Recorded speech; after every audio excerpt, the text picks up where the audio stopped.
Magandang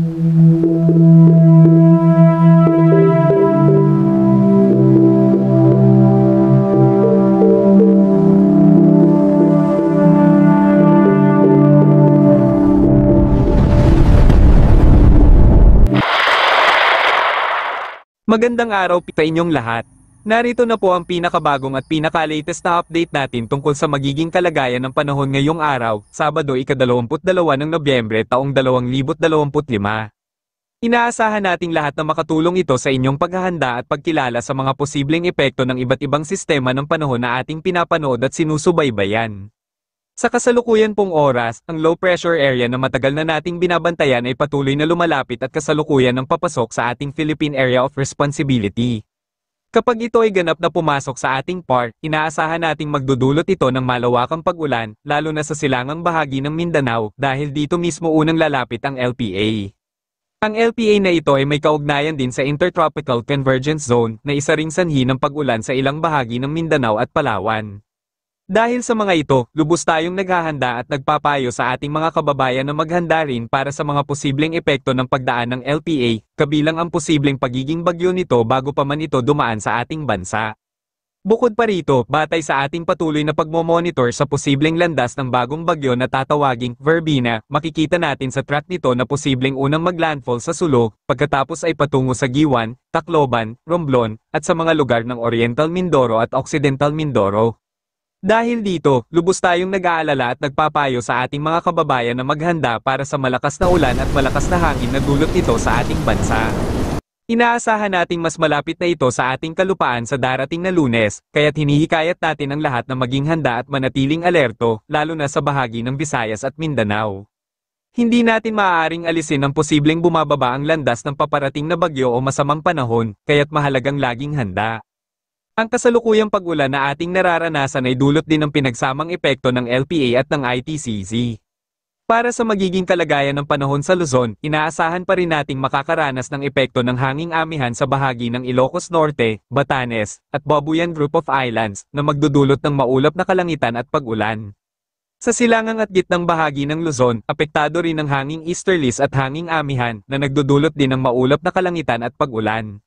Dahil dito, mahalagang maging alerto dahil posibleng mangyari ang localized flooding lalo na sa mga mababang lugar at mabundok na lugar. Mataas pa rin ang tsansa ng pag-ulan sa mga lugar ng Cagayan Valley Region, Isabela, at mga kalapit na lugar, kaya't hinihikayat natin ang ating mga kababayan na maging alerto sa pag-ulan sa Luzon.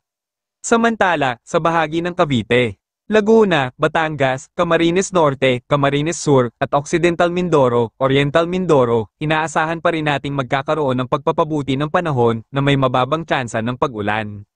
Gayunpaman, mahalagang maging alerto pa rin sa mga thunderstorm lalo na sa pagtatapos ng hapon at gabi.